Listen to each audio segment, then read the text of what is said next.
Transition. Voilà, Ah, c'est reparti. de retour, c'est reparti. C'est reparti. Vas-y. Voilà, ça repart. Comme le bébé de show. On est encore en direct, on est toujours avec Yann Rowe, on est toujours dans... Yann Rowe. Ouais. C'est ton nouveau surnom. Attends, mais c'est vrai. C'est comme ça qu'on m'appelle, non? Ah bah ça y est. En tout cas, c'est toujours sur l'égyptologie, on va dire non, plutôt l'archéologie interdite, parce que là on a beaucoup parlé de l'Égypte, mais on va parler auprès d'autres endroits. Mais pour finir avec l'Égypte, parce qu'il y a tellement, de toute façon c'est un sujet tellement vaste, on parlait, c'est vrai que l'égyptologie officielle, elle s'appuie sur certains dogmes, sur certains auteurs, Hérodote particulièrement, toi tu parles de Diodore aussi. Diodore aussi, oui. Oui. Oui, dans Hérodote, en fait, de manière générale, quand l'égyptologie va se baser sur un texte, elle ne va en garder que la substance qui l'arrange. Parce que la substance qui ne l'arrange pas, elle ne sait pas quoi en faire, et l'homme n'aime pas ne pas trouver ses réponses. Qu'est-ce que je peux prendre comme exemple? Il y a deux choses qui sont méconnues. La première, donc, c'est donc, ce qui est connu par contre, c'est Hérodote, ce qu'il a expliqué, à peu près en 600 avant Jésus-Christ, donc presque 2000 ans avant la construction supposée des pyramides et du plateau de Gizeh dans sa globalité. C'est un des fondements, des piliers de l'égyptologie. Jusqu'à aujourd'hui, oui, c'est admis. Oui, tout à fait, jusqu'à aujourd'hui. Ça n'est pas, on n'en doute pas, on considère tout ce que Hérodote a écrit quasiment mot pour mot au pied de la lettre en disant voilà, c'est une vérité historique. Vérité historique qu'il a héritée de manière orale, de gens qui ont hérité de ça de manière orale, qui ont hérité de ça de gens qui ont hérité de ça de manière orale, et ainsi de suite sur 2000 ans. On connaît le téléphone arabe, pour le coup, c'est pas sans mauvais jeu de mots. On connaît la perte d'information, la perte de véracité quand les choses sont transmises de manière orale. Donc en quoi le texte d'Hérodote est plus légitime qu'autre chose? Il est là parce que c'est un des seuls qui en a parlé, en tout cas c'est un des seuls dont on peut encore trouver la trace des écrits. Au musée du Caire, il y a ce qu'on appelle la stèle de l'inventaire. La stèle de l'inventaire, en fait, c'est une stèle sur laquelle des hiéroglyphes sont apposés qui décrivent que le plateau de Gizeh, donc les trois pyramides, pas les 9, les 3 pyramides et le Sphinx, sont beaucoup plus anciens que l'Égypte dynastique, que le plateau de Gizeh. C'est ce qui est marqué sur la stèle. Oui. Que le plateau de Gizeh est pré-dynastique, donc qui rejoint ce qu'on peut penser en termes d'anciennes civilisations disparues, qui rejoignent ce qu'on trouve dans toutes les croyances avec le déluge, les cataclysmes. Enfin, c'est pareil, toujours il faut faire un petit mécanisme global et articuler les choses entre elles pour avoir ce recul et cette approche globale et générale pour se dire, bah oui, dans toutes les croyances, on trouve le Viracocha, comment il s'appelait l'autre, Utnapishtim, toutes ces choses, tous ces civilisateurs en tout cas qui sont décrits. Ensuite on a le déluge, on a une civilisation donc qui aurait disparu, une petite poignée d'élus aurait survécu à tout ça. Et après, de manière beaucoup plus factuelle, on a par exemple cette stèle, comme je le disais, stèle de l'inventaire qui est au musée du Caire, qui décrit le plateau de Gizeh comme un ensemble de constructions pré-dynastiques qui étaient là avant les Égyptiens. Donc quand? Donc ça rejoint un petit peu ce qu'on peut trouver dans les croyances. Le problème de cette stèle, en tout cas pour l'égyptologie, c'est qu'elle a été faite, on estime, entre moins 1100 et moins 1200. Et donc l'égyptologie va se dédouaner de toute interprétation et de toute considération en disant, comme cette stèle n'est pas contemporaine de la construction supposée du plateau de Gizeh, elle n'a aucune valeur.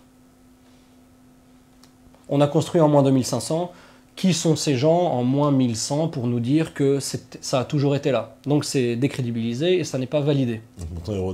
Pourtant Hérodote, qui est encore plus éloigné de la construction, lui c'est très bien. Lui ça va.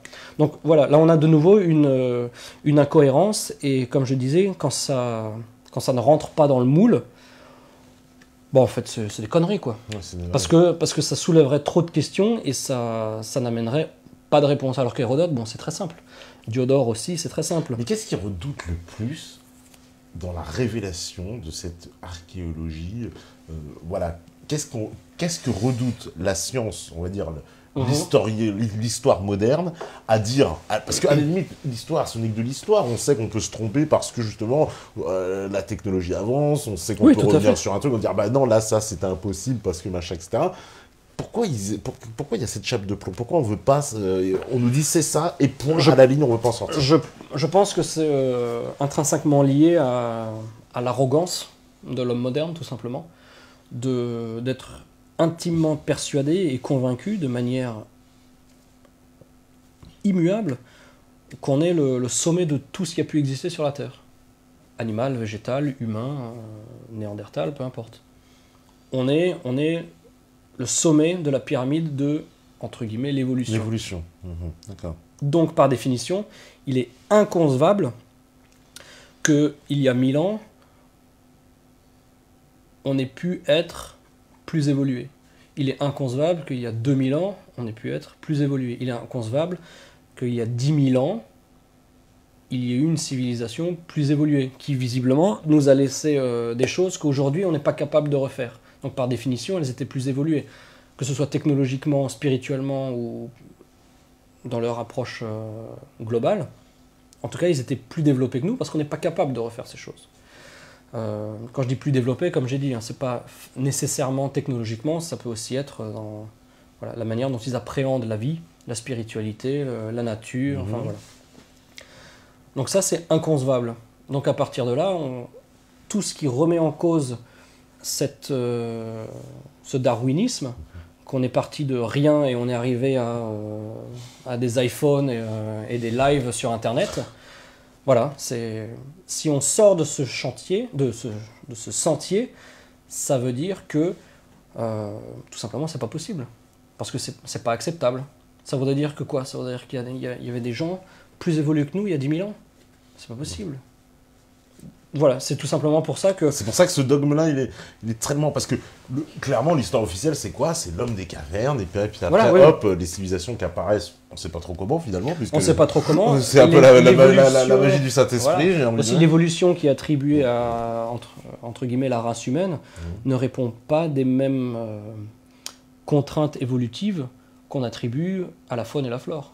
Quand on prend des millions d'années d'évolution pour certains animaux, nous, on est là, on est sur... on est quand même les tout premiers, bon, peut-être 1 million, mais voilà, on est, on va dire, à 100 000 ans, il y avait des néandertals, il y avait des trucs, il y avait des machins, et on ne sait pas trop, tu vois, ça... 100 000 ans en termes d'évolution, c'est une seconde. On n'évolue pas en quelques milliers d'années. Une race animale, parce que, somme toute, on est une race animale, hein, on est rien de plus que... Des mâles et des femelles qui s'accouplent pour perpétuer une race. Voilà. Par contre, dire il y avait des hommes il y a 50 000 ans, 100 000 ans, 175 000 ans, parce que très récemment il y a quelque chose qui a été découvert, je ne sais même plus, alors là on va me crier dessus, qui montrerait qu'il y a des constructions souterraines artificielles qui datent de 175 000 ans. Ah oui, comme Yonaguni, un peu le site, c'est ça, au Japon, là, qui est sous l'eau. Oui, alors, Yonaguni, oui, on est sous l'eau. Ça, de nouveau, bon, c'est très, évidemment, énigmatique, c'est très compliqué à analyser, c'est très compliqué à étudier sur place, parce qu'il faut non seulement des experts, mais il faut des experts qui soient capables de plonger. Tout le monde n'est pas capable de plonger, il faut plonger profond, il faut plonger longtemps, il faut être capable de faire des mesures sous-marines. Ouais, bon, c'est très compliqué. Voilà, c'est déjà assez le bordel quand c'est au-dessus de la Terre, donc une fois que ça devient sous-marin, c'est encore pire.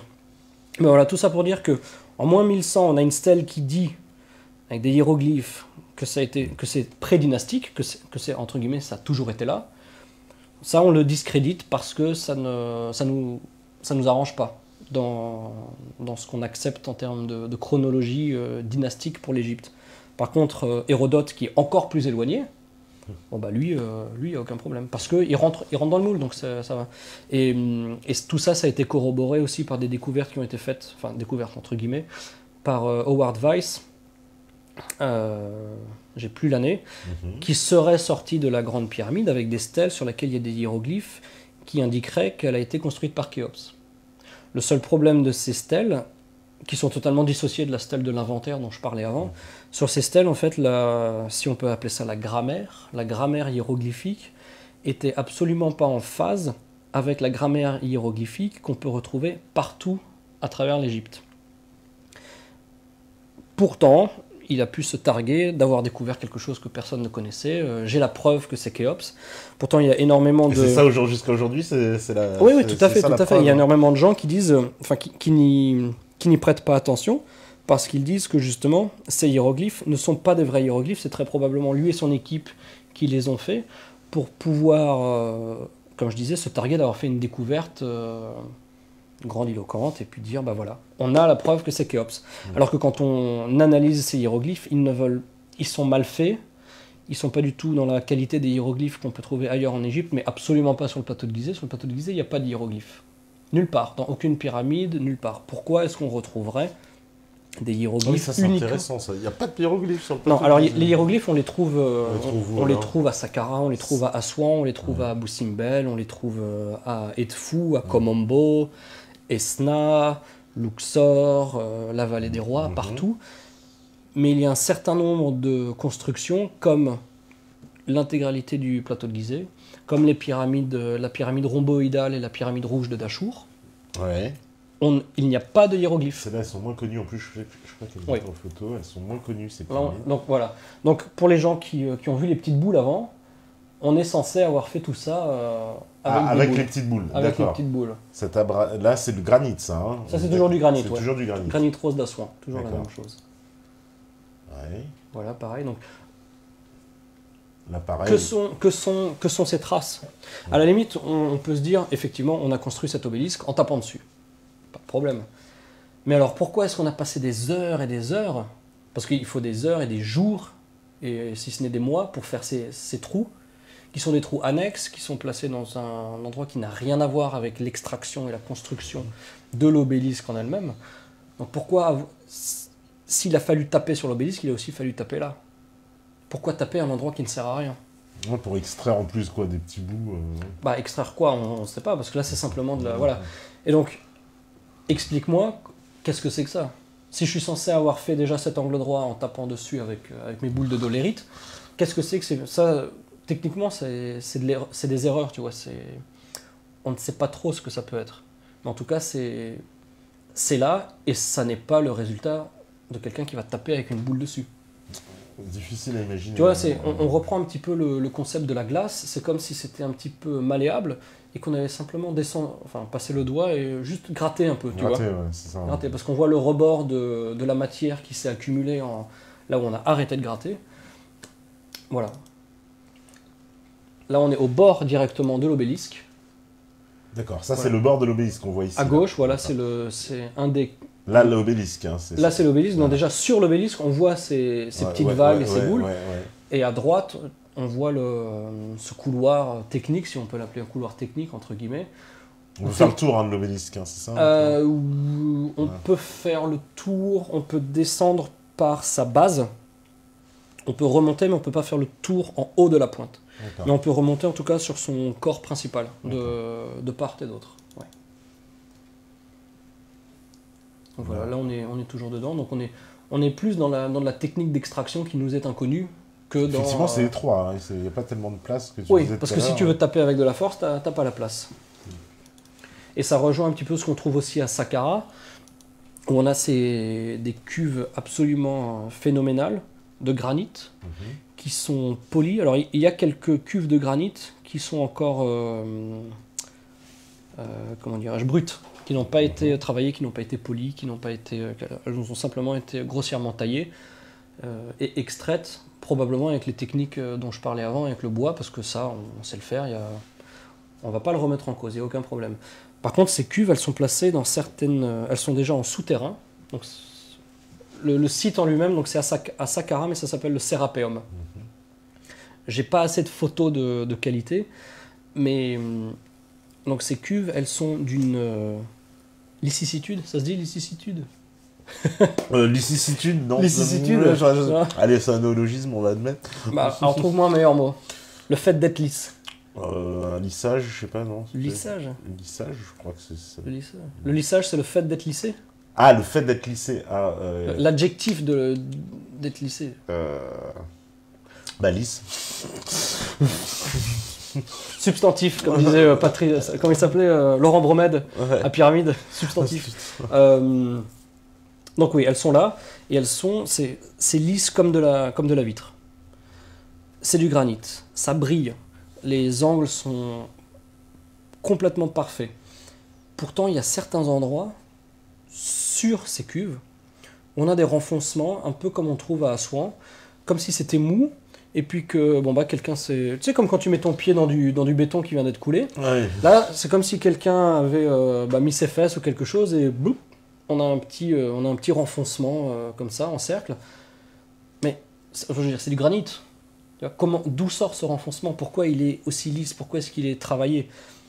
On voit même, et ça on le montre aux gens qui viendront avec nous cette année, sur les couvercles de ces énormes cuves, qui sont toujours en granit noir, en fait, en dessous, c'est très difficile à expliquer. Si maintenant je renverse mon gobelet ici, l'eau va couler, tu es d'accord? Ouais. Elle va se répandre là, elle va couler le long de la paroi, et puis ici elle va s'accumuler, et puis elle va goûter. Ouais. D'accord, elle va goûter par en dessous juste quand la en dessous, gravité. ouais. Voilà. Mais donc elle va passer par en dessous, et quand la gravité reprend C'est droit. ses droits, exactement, c'est ça que je cherchais. Quand la gravité va reprendre ses droits, avec l'eau qui s'accumule, ça va goûter. On retrouve exactement la même chose en dessous des couvercles de ces cuves qui sont à Saqqara.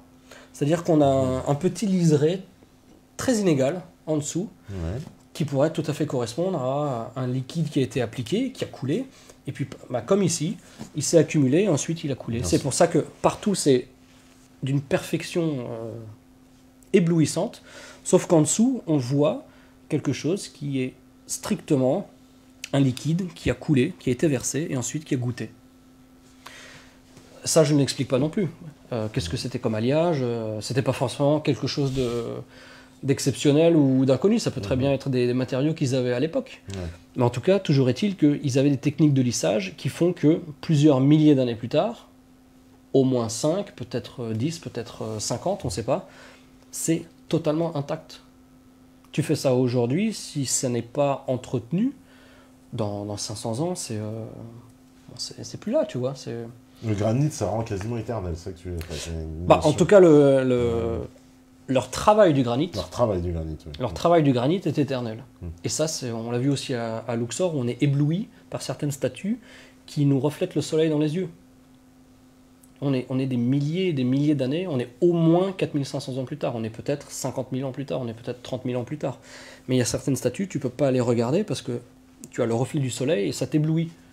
Et donc le reflet sur la pierre, donc oui, c'est quoi comme pierre? C'est du calcaire? Non, c'est aussi... là, en l'occurrence, ce dont je parle, c'est dans le temple de Luxor. On est aussi sur du granit rose d'Assouan. Encore du granit rose. Qui est travaillé, qui est poli d'une manière, là tu l'as bien dit, éternelle.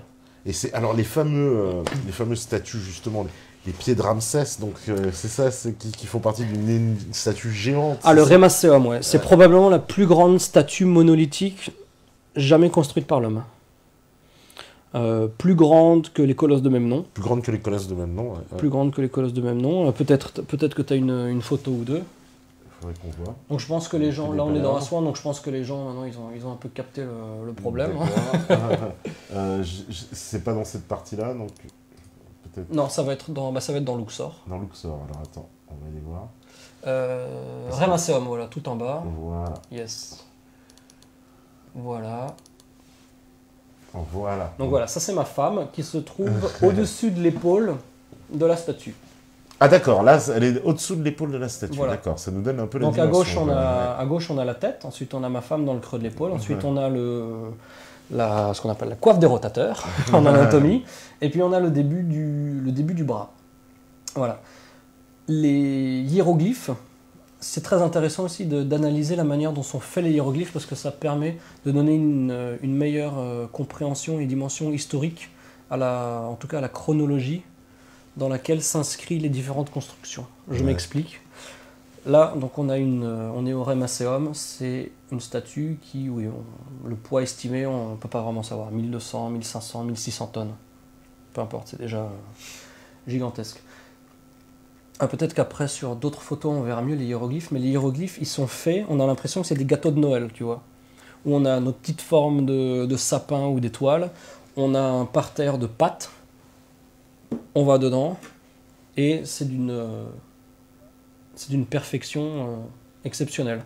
Par contre, il y a d'autres sites où on voit clairement différentes générations, civilisations, peuples, peu importe le terme, qui se sont succédés parce qu'on a des hiéroglyphes qui répondent à cette même perfection.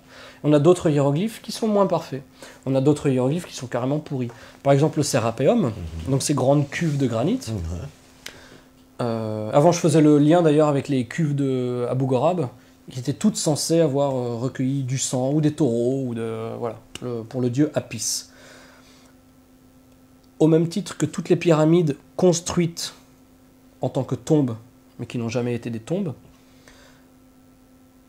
on n'a jamais trouvé pas plus de momies dans les pyramides qu'on a trouvé de taureaux dans les cuves de Saqqara qui sont censés honorer le dieu. Et sur une des cuves, parce qu'on a 24 cuves qui sont souterraines, sur une des cuves, on a des hiéroglyphes qui sont d'une imperfection qui est... je veux dire, c'est pourri, quoi. C'est irrégulier, c'est mal fait, c'est tout ce que tu veux, mais c'est à poser sur une des 24 cuves qui sont d'un niveau de technicité et de conception qui sont proprement ahurissants. Donc il est très probable, et c'est de manière logique probablement ce qui s'est passé, il y a une première civilisation qui avait des moyens qu'on est incapable d'imaginer, de concevoir, qui ont réussi à mettre sur pied ces énormes cuves, avec le polissage, l'alliage, le travail, les angles droits, enfin tout ce que tu veux, de manière souterraine, dans des endroits où on n'a pas assez de place pour se tenir debout, entre la cuve et l'alcôve dans laquelle elle se situe. Comment on l'a faite? Les cuves aussi ne passent pas forcément la porte d'entrée du souterrain. Donc ça c'est le plus grand mystère de l'Égypte hein, pour nous. Et quand on va en Égypte et qu'on voit Saqqara, on regarde l'entrée, on voit les cuves qui ne rentrent pas, on voit qu'elles sont parfaites. Pareil, elles ont été faites à la main, tu vois, en tapant. Alors qu'on est, je te dis, c'est des milliers et des milliers d'années plus tard, on est aussi lisse qu'une vitre. Et donc sur une de ces 24 cuves, on a des hiéroglyphes qui font quelques petites mentions de ce dieu Apis. Des hiéroglyphes qui sont très mal faits, très approximatifs, c'est pas régulier, c'est absolument pas les mêmes personnes qui ont fait ces hiéroglyphes sur ce granit. Toujours est-il que avec ces hiéroglyphes, on s'est dit, ah bah voilà, il y a un taureau là qui est dessiné quelque part, donc c'est des cuves pour recevoir les taureaux, pour pouvoir les sacrifier et honorer le dieu Apis. Vous avez un peu des explications un peu simplistes peut-être, non, des fois ou... Oui, tout à fait. Donc là voilà, là on est, c'est toujours le même morceau, donc là on voit comment. Alors là, est pareil. Et puis c'est quoi ces traces de stries là qu'on voit? C'est quoi? Bah là c'est simplement ça a été taillé quoi. Là c'est purement artistique. D'accord. C'est pour faire joli, mais là c'est toujours parfait et c'est dans du granit. Toujours en plus on voit la taille des. Voilà, donc là c'est toujours le même bloc qu'on a vu avant. C'est toujours le même bloc. Ouais. D'accord. Là ça c'est les fameux pieds. Donc non là c'est les pieds et alors. Les fameux pieds de Ramsès, on les appelle, c'est pas ça, non? Exactement, ouais. J'ai pas mis mon pied dessus pour avoir l'échelle, mais si tu reviens un tout petit peu en arrière, c'est-à-dire comme voilà. Ça, ah, on voit ma femme derrière. Voilà. Ok, voilà. Comme ça, on voit la taille. Tout à fait. Donc, et après, sur une autre des photos, ma femme est devant une rotule. Et là, c'est le plus... Donc là, voilà. Bah, les familles iront. Donc là, on est dans du granit et ils sont intacts, parfaits, superbement faits. Tu vois, on a l'impression que c'est de la pâte dans laquelle on a simplement moulé avec des petites formes. Ouais. Et ça, on le retrouve ici, on le retrouve à Médine Abou, qui est aussi sur une superbe cité à visiter sur la rive ouest de Luxor. Donc voilà, ça c'est la rotule, et après, normalement, tu as la même photo avec ma femme. Voilà. Ouais. Donc là, juste pour donner... Donc, cette boule là qui sort, c'est simplement la rotule. D'accord. Voilà. Et en haut, c'est le bout des doigts en fait qui sont posés. Tu sais, comme toutes les statues où ils sont comme ça, voilà. Et là, c'est le bout des doigts qui approche les genoux. D'accord. Voilà. Juste pour donner une idée de l'échelle de cette statue. Ouais. là encore, Voilà, donc c'est la même. le même morceau de statue énorme. Et donc pareil, on retrouve toujours, et tu vois là, si tu montes un tout petit peu les hiéroglyphes, pareil, on a des boules, Ouais. tu vois. Et de manière générale aussi, ce qu'on retrouve à Pumapunku, Pumapunku en Bolivie, ouais. voilà, normalement on va essayer d'y aller l'année prochaine, D'accord. espérons, Ouais, espérons, ouais. île de Pâques, Pumapunku, Machu Picchu, Pichou. Picchu, et qu'est-ce que je voulais dire, oui, il y a un côté, et de nouveau là on est dans une approche globale, on a un côté cataclysmique, systématique de ces sites. Par quel miracle cette statue qui fait 1200 tonnes est comme ça éparpillée aux quatre coins de ce site? Pourquoi Pumapunku est un bordel inexplicable? Tu vois, qu'est-ce qui a créé le fait que Pumapunku, c'est pareil, c'est des monolithes qui font certains plusieurs centaines de tonnes. Je crois que le plus gros fait 450 tonnes. Qu'est-ce qui a fait que Pumapunku, maintenant, après avoir été construit de manière voilà, figée, on est sur 1 ou 2 km² et tout est éparpillé? Ouais, c'est-à-dire comme si ça a été... Est-ce que c'est explosé. une autre preuve de ce cataclysme ancien qui sont mentionnés Oui, dans beaucoup de dans, civilisations. dans 500 légendes. 500 légendes. 500 légendes à peu Ouais. près. Ouais. Pareil, ça c'est un bout de... Voilà, un petit bout, avec en dessous toujours Des les hiéroglyphes hiéroglyphes. qui sont majestueux. On rappelle que c'est du granit, hein, tout ça. Hein. On est Toujours du d'accord. granit. Ouais. Voilà, toujours cette... un bout Voilà, de donc tu vois, là statue. on est dans du granit, pourtant on a creusé ce hiéroglyphe, voilà, comme Ouais. si on avait ce petit moule un petit peu rond, Voilà, dans et- lequel on a pu ouais. simplement... ça a l'air très simple en fait, quoi. Tu vois, on ne sait pas comment ça a été fait, mais la manière la plus simple qu'on est en mesure de concevoir, c'est de se dire, bon bah, on avait un outil qui permettait juste de... De mouler, quoi. Voilà, Comme je moule ça. cette forme, je fais mon autre forme, et je fais pareil. C'est peut-être des imprimantes 3D. Peut-être. Et donc là, ce qu'on voit sur la gauche, là où il y a les échafaudages, Oui. C'est le socle. en de fait, la c'est le statue. socle Ouais. qui recueillait, à l'époque, la statue. D'accord. Et ce socle, je ne sais pas s'il y a une photo où il y a ma femme à côté, mais il fait à peu près 2 mètres de haut. D'accord. Voilà. Ah bah voilà. Ah oui, même plus de 2 mètres de haut. Donc on est à peu près à 2,50 m de haut, presque une dizaine de mètres de longueur, 5 ou 6 mètres de large. Donc tu fais 2,5 x 10 x 6, ça fait 25, ça fait 120, ça fait 150 mètres cubes. C'est du granit, on est à peu près à 2,6 2,5 pour simplifier. 150 mètres cubes x 2,5, donc ça fait rien que ça. Donc le bloc, il est déjà Rien que le 400, bloc, 500 tonnes, quoi. On est déjà à 150, 300, 375 tonnes. Ouais. Un monolithe hiéroglyphé qui est juste là pour recueillir une autre statue qui, elle, va en faire 1500 tonnes. Et ça, tu peux être sûr. Bon, déjà, le Remaceum, les guides n'y vont pas. Et les quelques personnes qui vont sur ce site, personne ne s'attarde à se dire, mais ok, la statue est phénoménalement gigantesque, mais regarde-moi ce monolithe, regarde-moi ce socle. Le bloc, il a été ramené, quoi. Et c'est un bloc. Hein. C'est un bloc, c'est un bloc. un seul bloc. Voilà, on c'est est un bien bloc. d'accord. Ça, c'est impressionnant. Alors là, c'est pareil. C'est la... Voilà, donc là on a le bloc de nouveau avec les pieds qui sont dessus les et pieds puis, qui sont dessus, ouais. et puis la statue vue de l'autre côté. Voilà, donc là ça c'est superbe. Voilà, c'est Pareil, dans le granit, là. c'est dans le granit, c'est très facile. Voilà, c'est l'érosion. Alors là, pareil, Ouais, pareil. on voit bien, on constate bien les hiéroglyphes, là aussi. Ce que tu expliquais, qui sont, c'est vrai que c'est assez profond en plus quand même. Oui, c'est très profond, c'est très clean, c'est bien fait. Et c'est absolument pas les mêmes personnes qui ont fait les hiéroglyphes qu'on retrouve. Ça peut très bien être aussi fait pendant l'Égypte dynastique, plusieurs milliers d'années plus tard, quand il y a eu de la perte de technicité, de la perte de connaissances. Voilà. Alors, Bon là c'est pareil, c'est les hiéroglyphes. toujours pareil, hein. c'est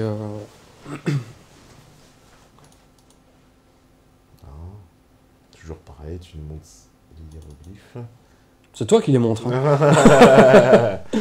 Alors là, qu'est-ce qu'on voit là? C'est pas les mêmes pieds, ceux-là? C'est toujours le socle, vu de l'autre côté, donc on voit toujours les pieds énormes qui sont par-dessus. À côté, Ouais. on a une statue secondaire qui n'en est pas moins Ah oui, déjà très grosse. Impressionnante. Voilà. Et c'est quoi? C'est en train d'être refait, c'est pour ça? Ouais, il y a beaucoup de fouilles, il y a beaucoup de... Dieu merci, parce qu'on a... Le gros problème, c'est qu'il y a énormément de sites qui sont refaits, et du coup, les restaurations empêchent de voir le site tel qu'il était lors de la construction, et d'en tirer des conclusions, voilà. Là-bas, oui, comme je disais, Dieu merci, la statue est beaucoup trop grosse pour qu'on en fasse quoi que ce soit. Parce que pour soulever ça, je sais pas comment on fait. Il y a une coupole, je sais plus où, en France, il y a quelques années, une coupole de ciment qui devait être refaite dans un bâtiment. Et en fait, les ingénieurs se demandaient qu'est-ce qui coûterait plus cher, de la faire sur place ou de l'emmener. Et en fait, c'était plus économique de l'emmener et de la poser. Et pour cela, donc cette coupole, elle était entre 2500 et 3000 tonnes. Donc là, on est dans du... Là, c'est pas des enfants qui jouent, tu vois. Pour pouvoir la transporter et la poser, je me souviens plus du site, je suis vraiment désolé. En France, hein. En France. Il a fallu... Donc, on a des grues qui peuvent soulever 3000 tonnes. Mais c'est des grues qui mettent 6 mois à être construites, à être assemblées, et qui nécessitaient, en tout cas pour celle-ci, 240 camions pour transporter toutes les pièces, entre guillemets, détachées de cette grue, pour l'amener sur le site. Ensuite, il a fallu 6 mois pour la mettre sur pied, pour pouvoir soulever cette coupole de 3000 tonnes. Alors, évidemment, c'est 3000 tonnes, mais qui peut le plus, peut le moins. Donc s'il faut soulever 1500 tonnes, ça va être la même chose, ça va être des centaines de camions et des mois d'assemblage. Parce que pour soulever 3000 tonnes ou pour en soulever 1500 ou 2000, on va être à peu près dans la même démarche. Comment on fait ça? Donc ce serait extrêmement compliqué, c'est ça que... Non seulement extrêmement compliqué, mais rien qu'en termes de logistique, pour pouvoir mettre en place, en tout cas aujourd'hui, de manière moderne avec nos machines, pour mettre en place l'équipement qui permet... Pas de transporter de Assouan, parce que là on est à Luxor, donc on est quand même à 250 km au nord d'Assouan. Pour transporter ça, ou juste pour le poser, nous aujourd'hui, il nous faut 240 camions, et il nous faut 6 mois pour installer la grue. Et ensuite, hop, bon, on le met, très bien. Mais, tu vois ce que je veux dire? Ouais. Donc c'est... Ça pose problème, surtout ouais, l'époque. Alors là... Bon, là c'est le temple, il y a pas énormément de choses mystérieuses, si ce n'est les statues qui sont en granit. Mais voilà. Oui, bon, tout ça, c'est du granit, tout ce qu'on voit là. Les deux statues, Ah, les deux la statues, petite d'accord. tête et celle à gauche qui est D'accord. cassée, c'est du granit, le reste, Et c'est sur du les calcaire. colonnes, c'est du calcaire. C'est du calcaire. D'accord. Mais c'est vrai que le Sérapéum, la chose intéressante au Sérapéum, c'est pas forcément le temple ou ces statues qui sont aussi magnifiques et toujours, comme tu dis, éternelles dans la manière dont elles ont été travaillées. C'est surtout la grosse statue et son socle qui ont des proportions dignes des colonnes de même nom. C'est peut-être une tradition, je sais pas. je remarque. Donc toujours, d'accord. Donc, je sais plus sur quel site tu voulais basculer avant. Après, je voulais aller qu'on aille sur l'Indonésie pour changer. Mais tu avais mentionné un truc sur l'Égypte encore. Ah, sur l'Égypte, je sais plus. Alors, je sais plus c'est quel site. Parce que moi, voilà. Là, alors qu'est-ce que c'est ça? Pareil, c'est du granit avec des hiéroglyphes qui sont de moins bonne qualité que ceux qui sont apposés sur la très grosse statue. D'accord, déjà on baisse en qualité. Ça. Voilà. Là aussi, des hiéroglyphes. Mais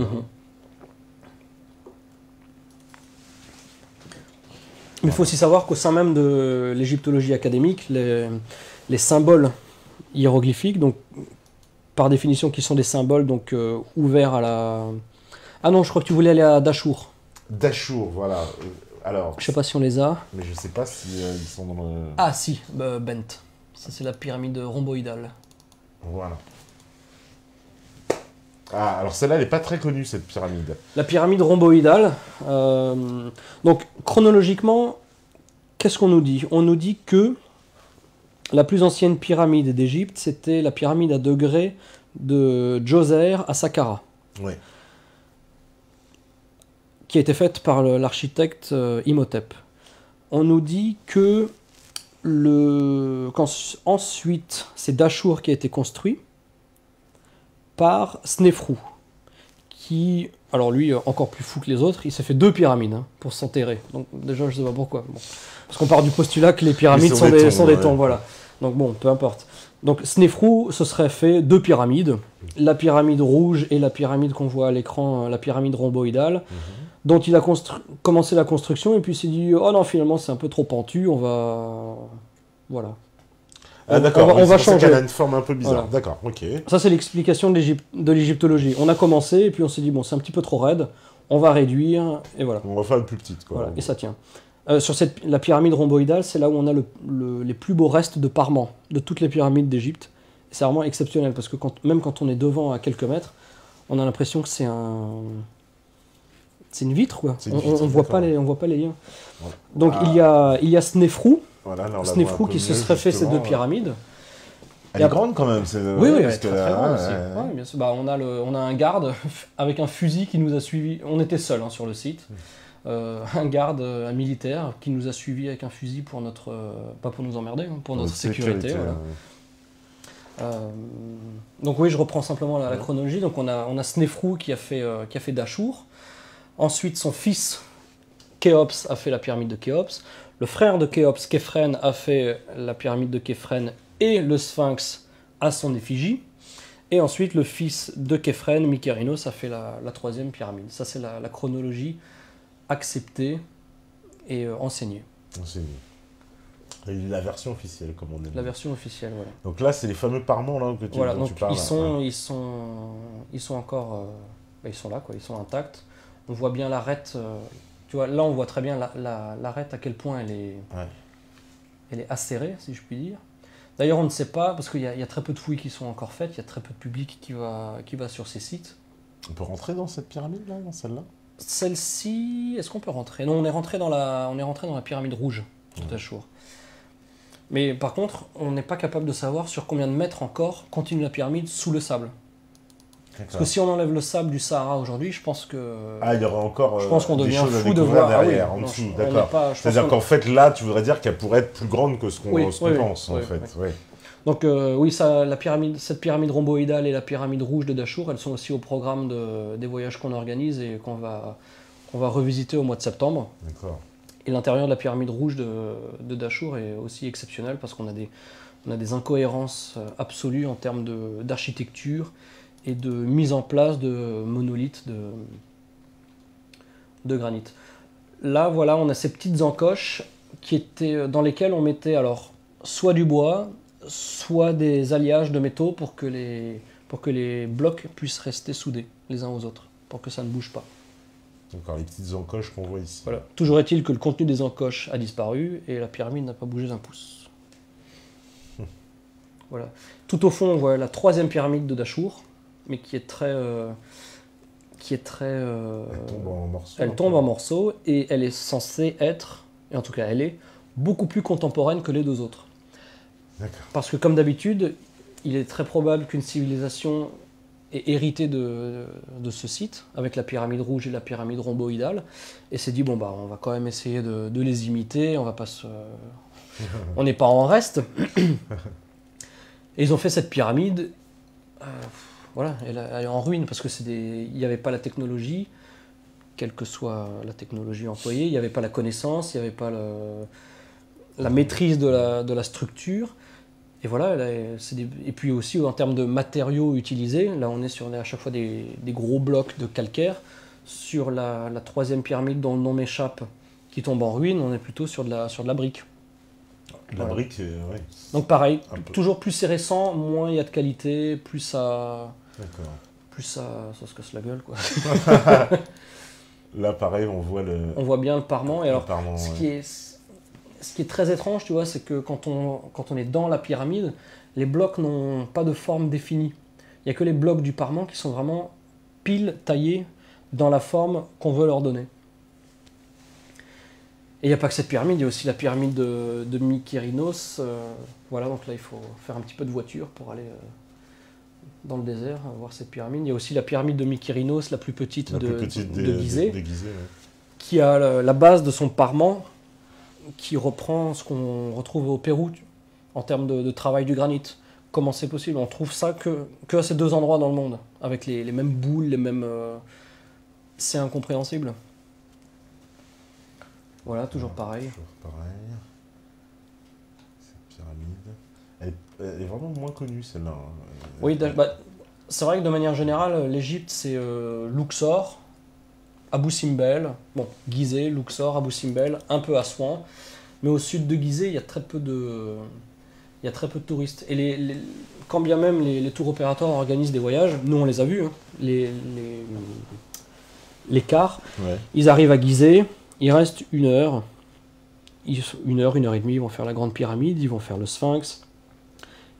Et si tant est qu'ils soient assez chanceux pour quand même voir Dachour et Saqqara, ils vont faire Saqqara, Dachour, Gizeh le même jour. Tu vois, enfin, c'est vraiment du tourisme. Voilà, on arrive, on se prend un selfie devant la pyramide et basta. Mais nous, quand on est allé voir et quand on va y retourner pour nos voyages organisés, on reste une journée complète sur Gizeh. Il faudrait rester des jours, des semaines sur Gizeh. Mais au moins le plateau de Gizeh, on se le fait de l'ouverture à 8h30 jusqu'à la fermeture à 17h. Saqqara, Dachour, on se le fait sur toute une journée. Abu Ghorab aussi, on y passe plusieurs heures. Abu Ghorab, Abou Sir. Voilà, tout ça, parce qu'il faut se donner le temps de voir pour pouvoir enquêter, pour voir les détails, pour voir toutes ces choses, et aussi, surtout pour les gens qui vont venir avec nous, pour montrer toutes ces choses, leur montrer tous ces détails, toutes ces anomalies, toutes ces... C'est quoi le positionnement des Égyptiens vis-à-vis justement de l'intérêt que tout le monde entier leur suscite 100% académique. Académique. Ouais. Ils restent dans ce que... Complètement. Ouais. Ils s'aventurent dans aucune autre théorie. Absolument pas. Certains. Mais non, sinon, c'est Khéops, Képhren, Mycarinos, c'est tout ça, quoi. Donc ils acceptent en fait quelque part une chronologie qui leur a été amenée par des archéologues occidentaux, etc. Oui, tout à fait. Il n'y a pas de... Oui, il n'y a pas de travail alternatif qui est fait de la part des Égyptiens, parce que les Égyptiens ne sont pas plus différents. Ils sont pas différents de nous, pas différents des Américains, ni autres. Donc ils partent du principe que ce qu'on nous dit est vrai et n'a aucune raison d'être contesté. Est-ce qu'il n'y a pas quand même aussi, quelque part, j'ai envie de dire, une espèce d'enjeu politique, parce que d'un coup, si on leur expliquait, bah non, c'est pas vraiment vous qui les avez construits, ça leur retirerait quand même la paternité de quelque chose. Oui, ça c'est évident. Hein. Donc on a plutôt intérêt à dire, bah non, mais écoutez, non, aussi, monsieur... Zahi Hawass, dont tu parlais avant, oui, il était en tête de gondole de ce message martelé, quoi. Oui, qui était martelé. Parce que lui, pour le coup, non seulement il était malhonnête et il a pillé, enfin il s'est enrichi et il a fait énormément de détournements, mais il était aussi un des moteurs principaux de ce martèlement des théories académiques qui sont acceptées actuellement. Oui, parce que dès que quelqu'un sortait d'une théorie, il lui tombait dessus, il n'avait plus le droit de faire de recherche. Ah oui, non, déjà pour pouvoir, à son époque en tout cas, qui n'est pas non plus très éloigné, parce que c'était les années 2000. Oui, parce qu'il vient d'être révoqué il y a très peu de temps finalement. Ouais. Mais c'est vrai qu'à son apogée d'escroquerie, il était entre 2005 et 2010, où déjà en termes de budget et d'allocation de fouilles, comment dirais-je, validées par le gouvernement égyptien, il était déjà très pointilleux pour un petit peu se légitimer en tant que nouveau boss de cette égyptologie, parce qu'après on commençait tout ce qu'il a pillé, tout ce qu'il a détourné. Lui, il fallait qu'il garde son image, et en faisant systématiquement des excès de zèle, il pouvait se légitimer en tant que nouveau chef de l'égyptologie, et après, derrière, pouvoir faire un petit peu ce qu'il voulait. Bon, Dieu merci, ça a été publié, et maintenant c'est connu, et il a été révoqué, et bon, il devrait finir en prison. Espérons. Il devrait. En tout cas, ça nous a bien fait rire dans beaucoup de reportages. Oui. Bon, on va faire la deuxième pause. Déjà oui, ça passe à une vitesse. Je te l'ai dit, surtout après... Me dis pas qu'il va falloir que je revienne. Ah je sais pas, mais ça va être certainement, parce que là, l'Indonésie, on va devoir passer à la trappe. On va aller sur l'Indonésie. Ça va être un petit peu plus court, l'Indonésie. Voilà, surtout que je suis obligé après de prendre les questions. Voilà. Vas-y, on y va après. Des métanotes, et il y en a plein, donc forcément la régie elle est prête, c'est parfait. Bon, on fait la pause, on revient juste après. À vous la régie.